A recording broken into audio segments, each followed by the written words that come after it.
Hello, everybody. My name is Aleksandra Kashtalyan, and today we're going to talk about motivating students. Okay, so please give me a moment. Okay, so in my webinar, I'm going to cover the following topics. I'm going to tell you about the ways how I motivate my students to speak English in the classroom and what methods I use for student self-assessment.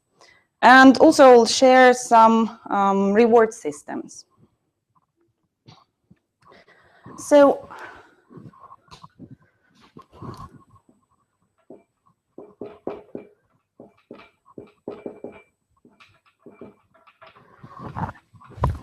this is quite interesting method to make your students speak English in the classroom. So you can create a poster or draw this little picture on the board, and then you will record the time. For example, your lesson starts at 4:10. So this is the starting point, and you will record the time when your students speak only English.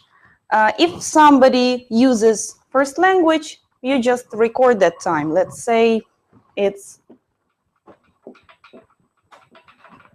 16:40. So it means that your student's record is 30 minutes. And then you start the new record. So 16:40 and let's say 17:30. So you record the time when your students manage to speak only English in a poster or somewhere else. And it motivates your students to speak only English, and they become really competitive. And you can track the record through the month, I would say, or during all the semester, or you can have different competitions between your groups. So by the end of some period, your students will see their progress, because usually at the beginning they start with 10 minutes, 15 minutes, but then they can speak for 2 hours.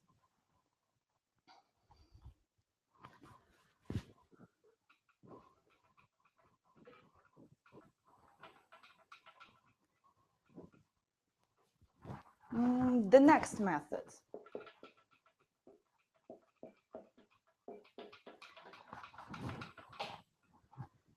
You just write English on the board or again on a separate piece of paper. It can be a poster or whatever. And you say that your students need to save English. So during the lesson, they are going to save this word. If somebody uses first language, you cross out one letter. So letter by letter, they will destroy English if they use first language. If they save English, you can give them some kind of reward. Usually the reward should be discussed. I use one more method of discussing the rewards with my students is when you give them the alternative. For example, would you like to play a game or watch a video? And in that way, I give them the alternative to choose from. But basically, they do what I want them to do. Very similar thing with smiles. So on the board, you draw 5, 6, 3 smiles. And every time your students do something that you don't want them to do, let's say they speak Russian or Ukrainian, again, you will erase some smiles. If they manage to save 5 smiles or maybe 3 smiles, depends on what you've previously discussed, you will give them some kind of reward.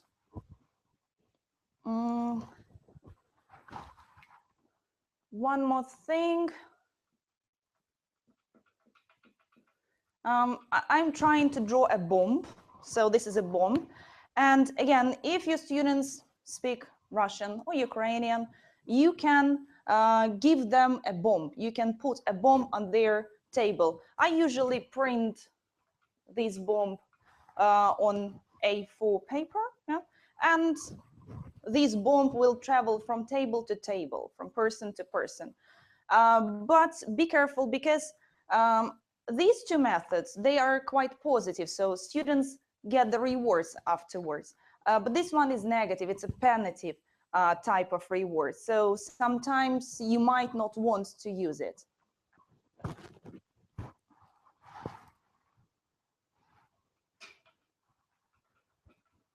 So the next method,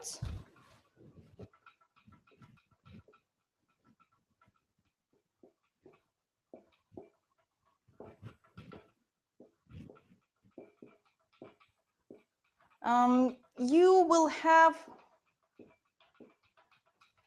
5 cards.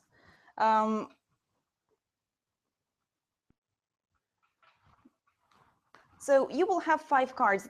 These cards can be read, or you can print a Ukrainian flag on these cards. And it means that during the lesson, your class has 5 chances, 5 opportunities to use first language. And if somebody needs the translation, or somebody wants to ask you something, or explain something in Ukrainian, you will give that person a card. Again, it's not a punitive system, because you have previously discussed that it's fine, you can use 5 Ukrainian words or speak Ukrainian like on 5 occasions. So your students will be motivated to use English in the rest of the lesson. You can do it, you can use this method as a group system, or you can personalize it. But on that occasion, you will need to print 5 cards for each student. And this might be a little bit time consuming. You need to be very attentive, pay attention to every student, and distribute the cards to every student who spoke Russian or Ukrainian.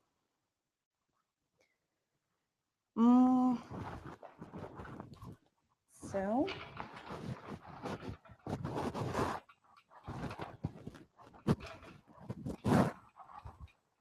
okay, so now I'm going to talk about self-assessment systems that I find quite useful. So the first one is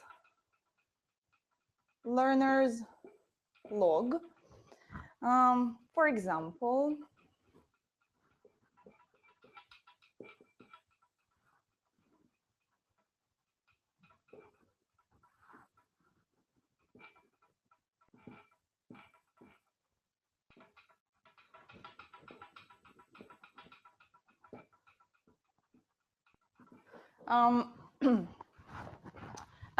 this method will require from teachers some extra time for preparation. So you will probably need to make a little journal or notebook or a couple of worksheets. And in this little book or leaflet, you will need to write different objectives. The objectives are basically can-dos from our new Total English. So I can tell about my experience using the present perfect. All the can-dos are written in each subunit. And below this can-do, this aim, you will write, I can do this very well. I can do this. And I need to work more on this. Yeah?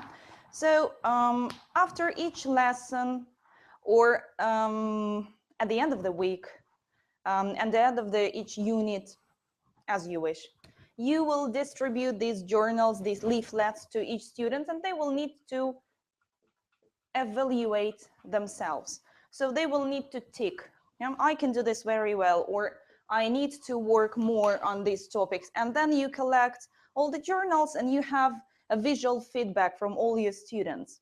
So you know how to build your revision lesson, what to do next, where you need to stop, what do you need to revise again, and so on. These methods can be modified a little bit. In order not to print separate leaflets and books, you can, not books, I mean worksheets. You can use your new Total English book, and before each unit you have this can do. So you can just print these little cards, and every time when you finish some topic you can distribute these cards, and the only thing that your students will need to do, they will need to tick the correct criteria, and then they will need to stick this little card in their book. The disadvantage of these methods is that you will not be able to collect all the books and see the feedback, see the result of their self-assessment. But on the other hand, you can just walk around the class, yes, and have a look into their books and see what they've ticked. One more method, which is very similar to this one. It's a little bit more visual.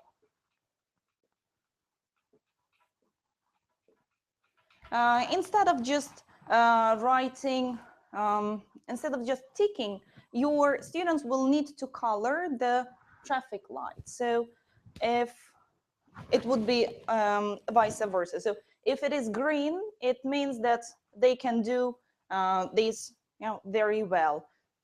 If this one is amber, they just can't do this. And if they need to work more, they will color it red. So again, the idea is the same, but you add a little bit more visual element to these methods. Again, one more thing.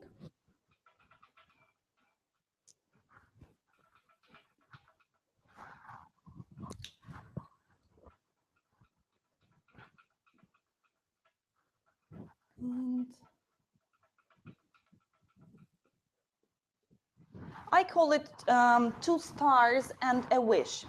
So your students have 2 stars, and in these 2 stars, in these little cards, they will need to write something that they can do very well, something that they can use, something that they've learned. So these 2 stars are for positive self-assessment, and this is a wish. A wish, it is something that they would like to learn more, they need to work on, they need to revise it, and so on. So again, you don't say that this is something that students know and this is something that students missed, or you don't say anything negative, you just call it a wish, something that I would like to learn again more. And this method can be adapted, can be modified. You can give the cards to each student, and then you can collect the cards, and you will have just general feedback from your whole group. Or you can ask your students to write this type of feedback on post-it notes, and then you will have a big poster. They will just stick all their cards on this big poster, and you will have a visual feedback in your classroom. Alternatively, you can create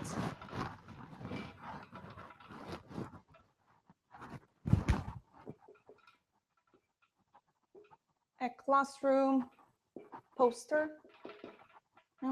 And in this poster, you can either write different topics, can be grammar topics, can be different can-dos and objectives. And then you will ask your students to come to this poster, and you will ask your students to draw smiles, different smiles. If they think that they can do this very well, they will draw a positive smile. If they just can do it, a neutral one, and if they need to work more on that, they will draw a sad smile. Or you can change this poster and you will write, I can do this very well. I can do this and I need to work more on that topic. And you will ask your students to write the topics on post-it notes and then stick to each column. Again, you can choose any methods. You can vary the methods. So your students will always be interested in your following steps. So all these methods work quite well, and they give you the chance to build your course further and to decide what to do in your revision lessons or in your assessment lessons. Then one more thing that you can do, you can create a survey, a little poll. You can use the website. It's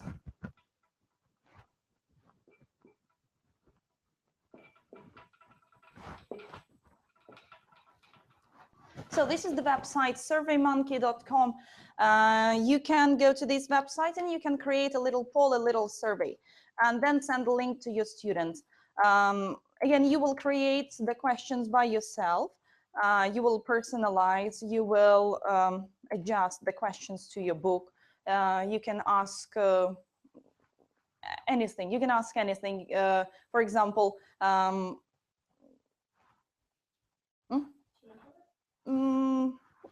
you wish. Yeah, you can go to the website and show how it looks, but it's self-explanatory, I would say. So you can ask various questions. You can include grammar in your questions. You can ask about different skills, or you can just ask if you liked my outfit at the previous lesson. So any questions that you want. But of course, you will need to motivate your students to follow that link and send you the feedback.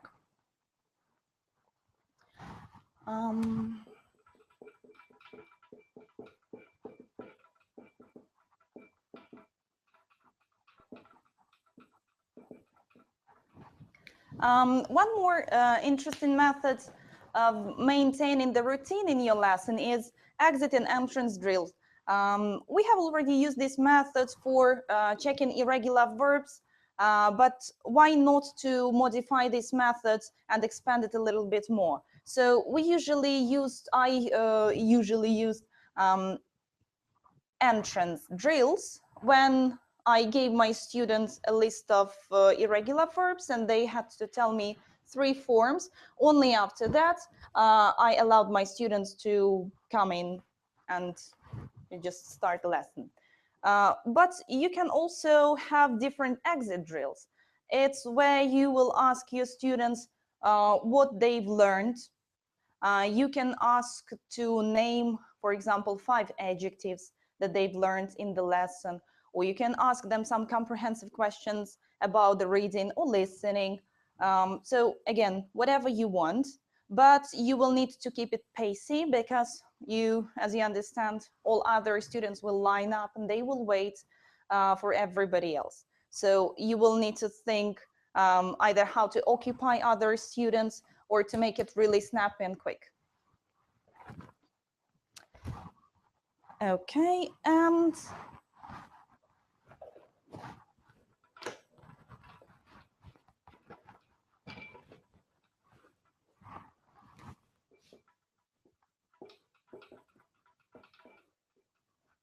okay, so now I'm going to talk about rewards and different reward systems. So rewards can be individual, group rewards, and whole class rewards. There are some pros and cons of each type, and all of them are possible, but in different stages of your term, I would say, because usually at the beginning of your term, when you have a lot of new students and they don't know each other, they don't have this sense of a team, and you will need to build it. Yeah, so probably at the beginning you would need to use some individual reward systems. Then a little bit later you will need to shift to group reward systems and whole class reward system, because then your students know each other quite well. One possible danger of individual reward system, it's when you, for example, have a list of students, you give them different points for doing something that you want them to do, and you keep the track of the points from lesson to lesson. And of course, you will have students who are stronger and students who are weaker. And especially if you track their records throughout week, months, or even all term, you will see that some students will be on the top and some of them will be outsiders. And if the person is on the bottom of the list for quite a long time, they will feel demotivated. So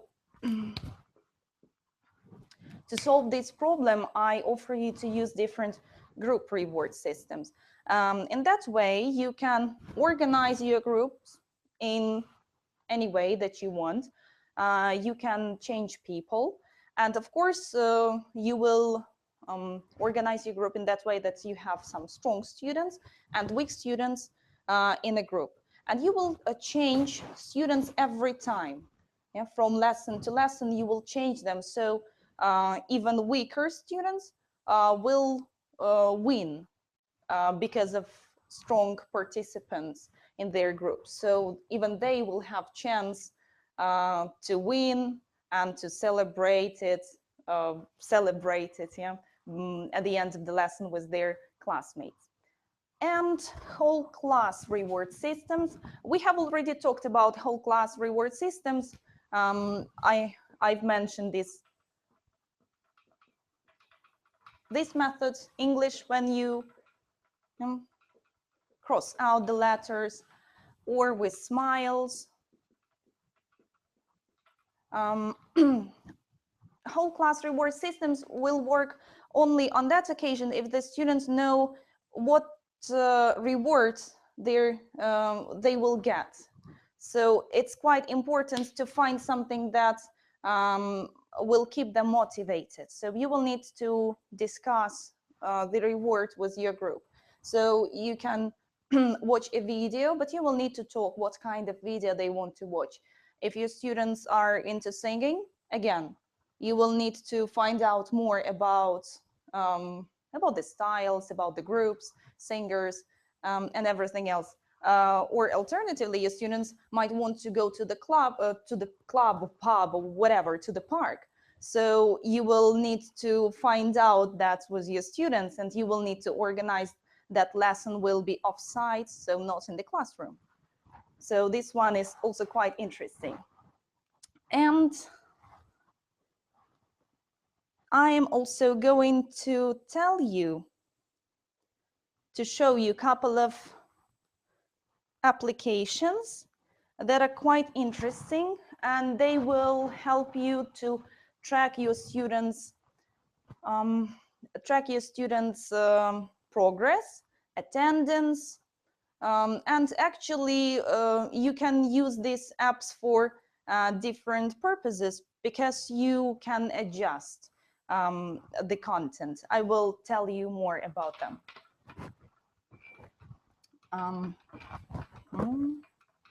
Oля, can you share the screen and show Class Dojo?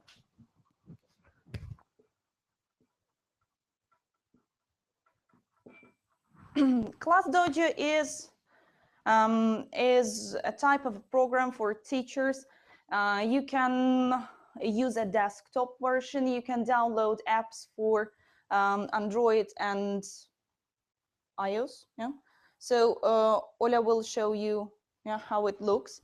So you will need to create your profile as a teacher, and you will need to input the names of your students, and they will have different pictures of monsters. So they will have a chance to choose different monsters.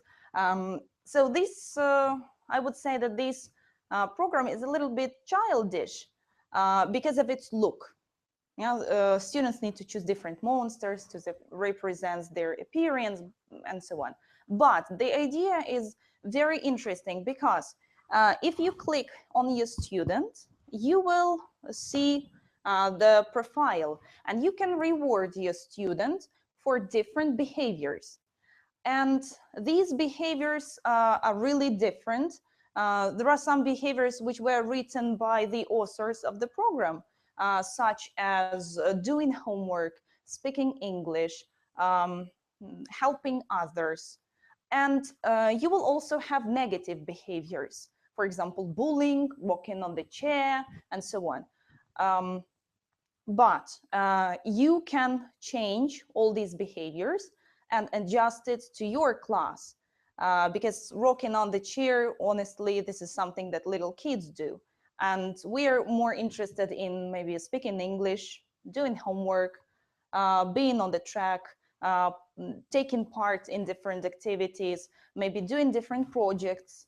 If you do some extra reading, you can also give some rewards for extra reading. And you can actually omit negative behaviors. I would recommend you to reward only for positive attempts, to give rewards, not the penalties. But again, it's up to you. If you feel that you need to punish your students for something, feel free to do it with the help of the program. And you can also track the attendance in this group. So every time you start your lesson, you will see a list of people, and you will need to click, you know, to click the button and to mark their attendance. If they were late, you can also mark it with the help of this program. Then after some time, you will see different pie charts. The pie charts will represent your students' progress. For example, you will see the progress according to the rewards, the points your students have received, or you can see the result on your students' attendance. Since this program was created for children, you will have a chance to invite your students' parents and send the reports to somebody. But again, you can send the reports to your students. They can register both as a student and as a parent. One more interesting thing, in this program, you can also take photos. If you install this program on your phone, you can take photos of everything that is going on in the classroom. You can write little notes, comments, and all your group will have a chance to look through all these photos. And it will be really interesting to do this at the end of the semester when you have your last lesson.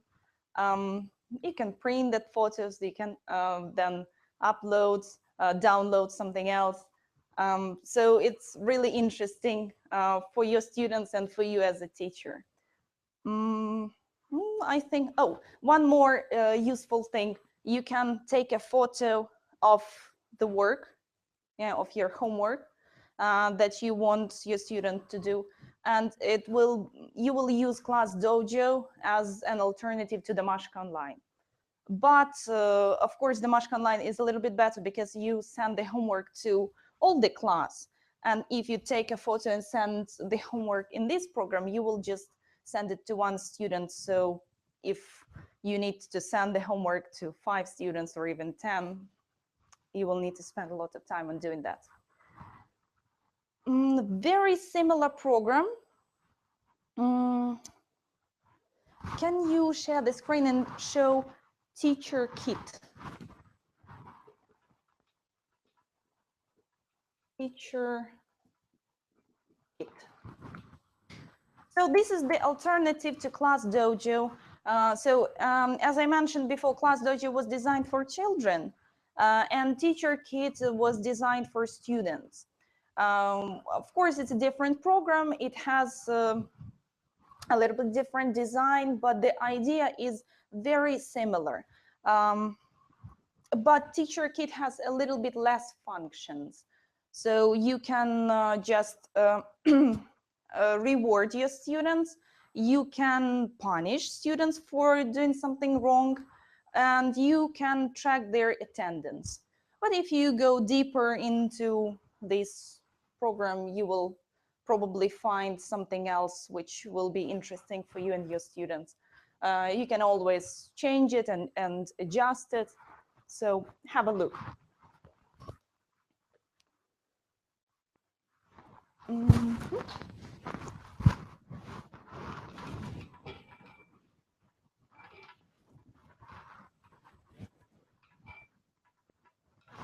By the way, can we go to my account and show Class Dojo on the screen? Yeah.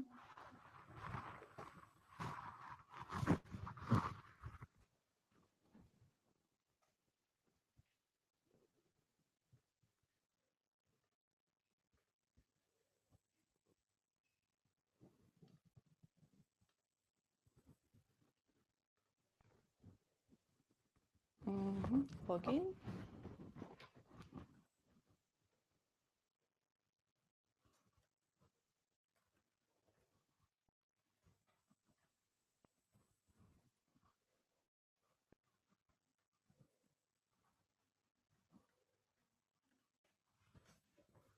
Super difficult.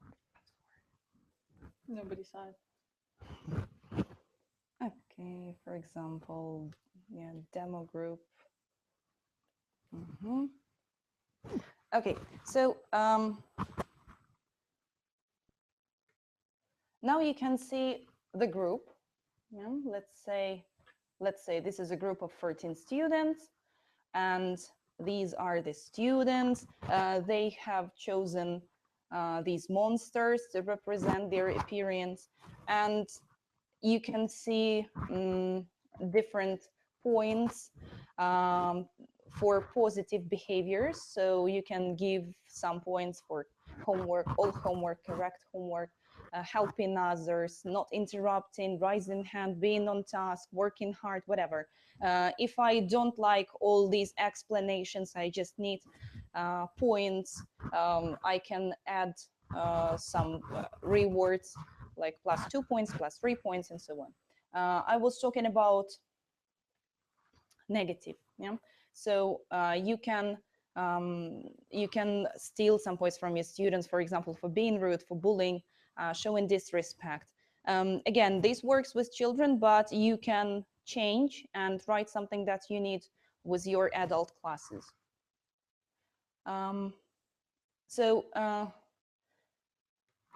Right now you see that you can give points to students individually, so it's going to be an individual reward system, but at the same time you can click to this button and you can create different groups. You can change the students in your groups. You know, every time you can change, and you can reward group. Again, the idea is the same. You know, the behaviors are absolutely the same, but in that way you will reward your students as a group.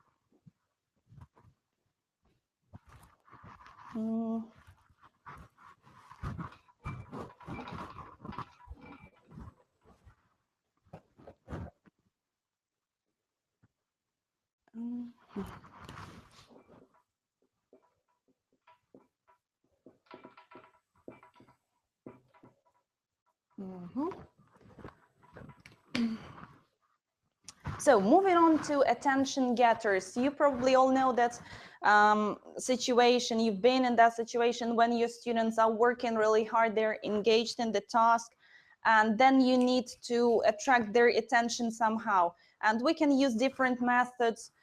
We can shout, we can be very loud, we can we can come to the students, we can clap. So I'm going to summarize all these methods that we've been using, and probably I will share a couple of new interesting methods with you. So first of all, I like using music.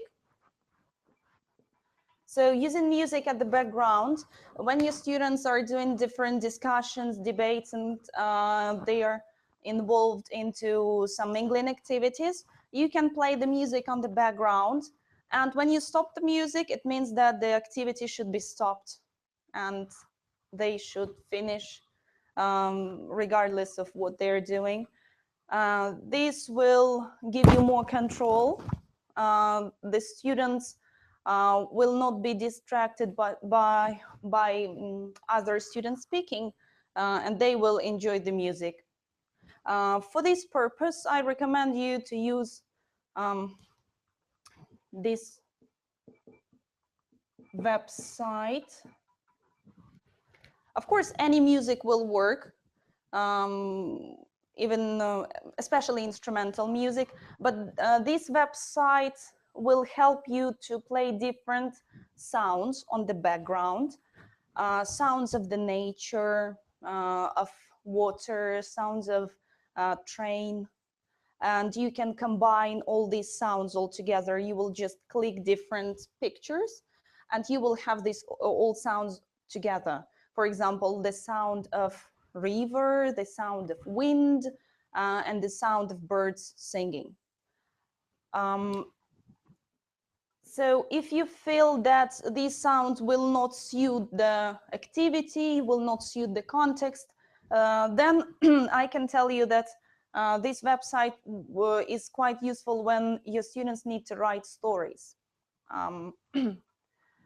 For example, they have to describe a picture, or they need to be creative and write something.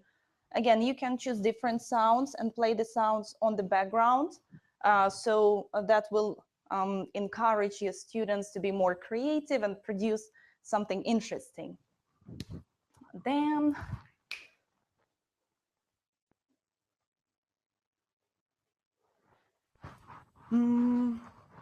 one more way to attract your students' attention is clapping.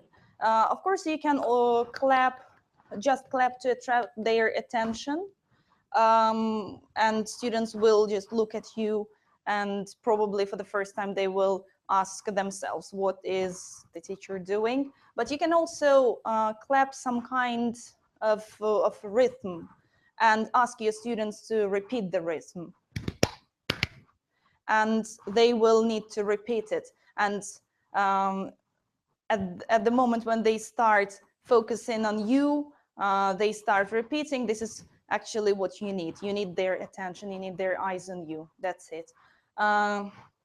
You can use a bell to attract your students' attention. You can use countdown timers.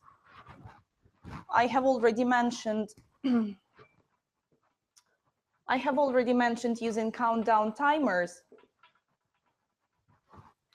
Of course, there are some negative sides of using them in the lesson, because if your students need to produce something, they need to generate some ideas, they need to complete some kind of a task or a test, sometimes they can feel the pressure from this ticking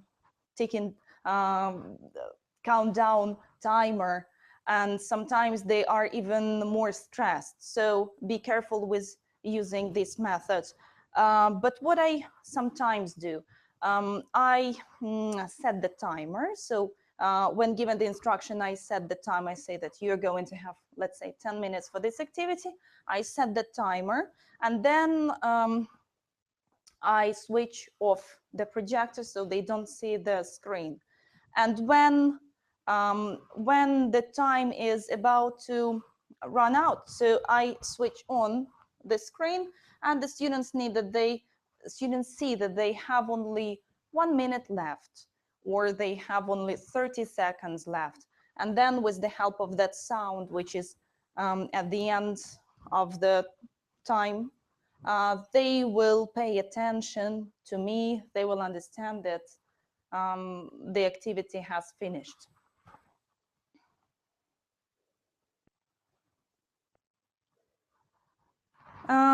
Okay, the next method, again, it's a little bit childish, but you can try using this method with your students. So it's a little poem, I would say. So you just say your students, look at the window, look at the door, look at the ceiling, look at the floor, look at your partner, now look at me. So your students will need to repeat the movements with you. I am sure that if you use this method for the first time with your adults, they will be surprised and they will pay attention to you. I give you 100% that they will be just interested in what the teacher is doing. So the next method, again, the teacher stands in front of the students and the teacher says, hocus pocus, now we focus. So the students are supposed to repeat, again, the movements with you. Hocus pocus, now we focus. Again, the only thing that you need is your students' attention by the end of this little attention getter. Then the next one is called match me. So the teacher will need to show some kind of gesture. For example, match me. And all the students will need to repeat that movement. So they stop doing whatever they were doing before and they repeat the movement. Then let's say your students were writing, it was a writing activity. And then you say to them, hands on top, now we stop. So your students will need to put their pens or pencils and focus on you. Hands on top, now we stop. One more way to attract attention is to repeat that little line, macaroni cheese, now we freeze. And again, if your students were mingling, you will say macaroni cheese, now we freeze. So they will need to stop and freeze in any position. And it can be funny, even with adults. And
Okay.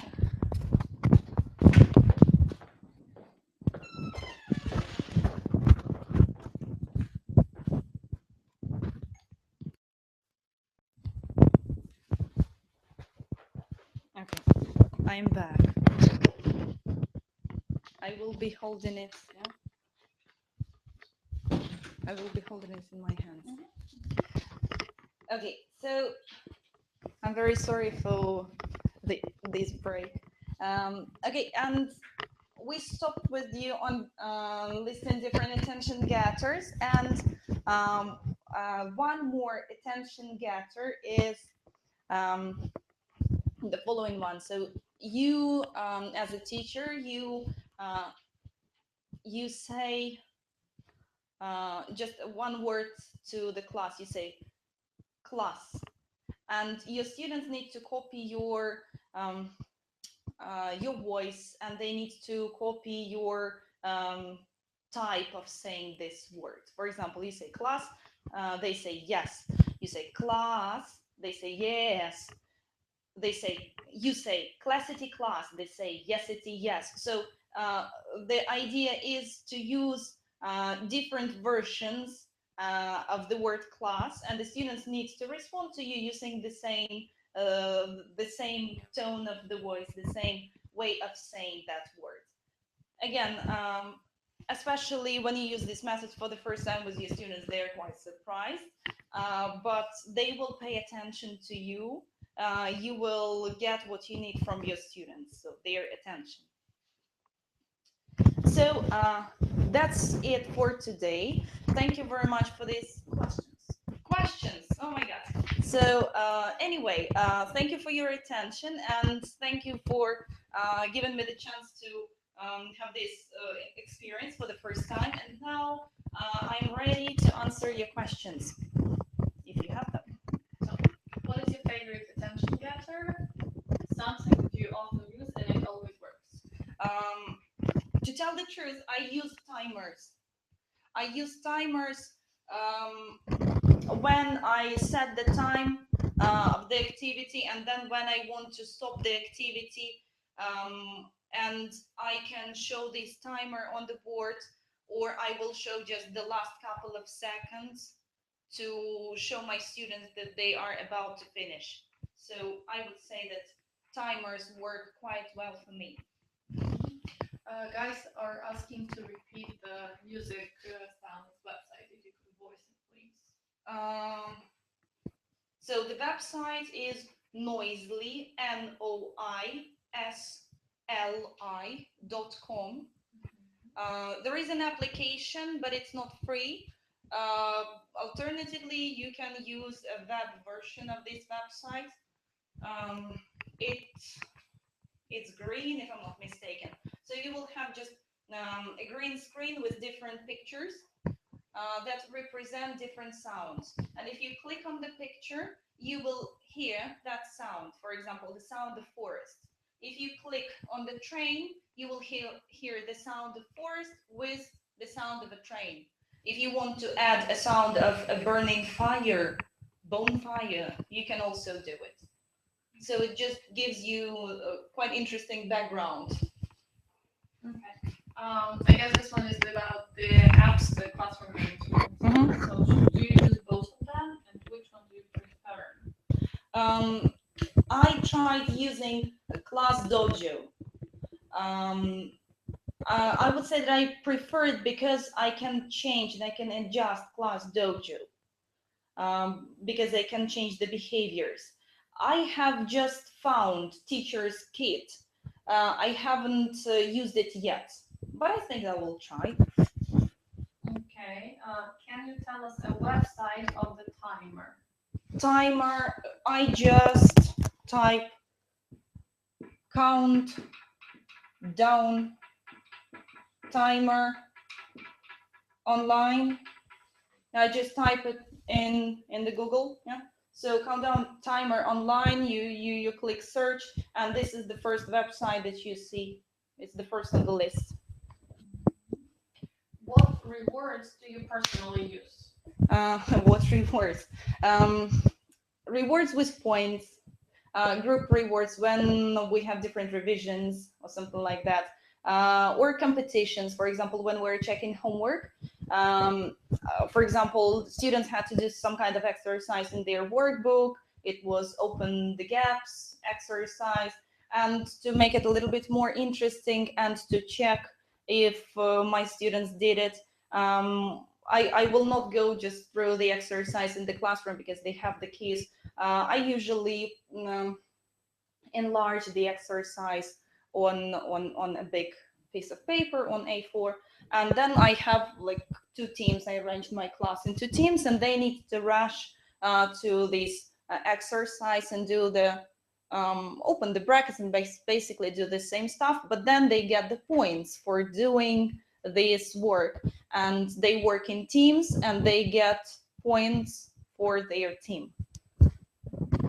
What do you do if you want to get the attention of one student? One student.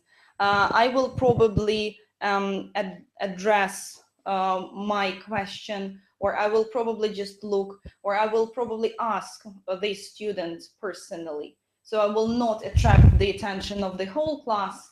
I will approach the student personally. I don't think that I will need to use anything like that uh, because these attention getters work with the whole class. And one more. Is it convenient to use Class Dojo all the time? I mean, every time to record every lesson of every group. No, it's not. So it's quite useful to use it from time to time when you have different revision lessons or something like that. And again, if you have some groups in green country, it will be useful and it will be interesting and possible to use it every lesson. But if you work with adults, you will probably need to find the balance between using the reward system and doing everything else in the class. Do you use any chocolate rewards? Chocolate rewards? No, I eat chocolate. Of course, I like giving some kind of presents to my students, but sometimes, the satisfaction from doing your task correctly and the praise from the teacher can be even a better reward for your student rather than giving them some kind of a prize or a chocolate. But if I were a student, I wouldn't mind to get a candy or a chocolate from my teacher for giving the right answer. And the last one. Do you use penalty systems? Which ones? I try not to use penalty systems. I used to use them. And they give this negative element to your lesson. And sometimes students can be just demotivated with the fact that they don't know something or they cannot cope with the task. So I would recommend using positive reward systems, not punitive. Thank you very much for your attention, for your interesting questions. I hope that I managed to share some useful information with you and you will use it in any way, adapting it or not. So thank you very much. See you later.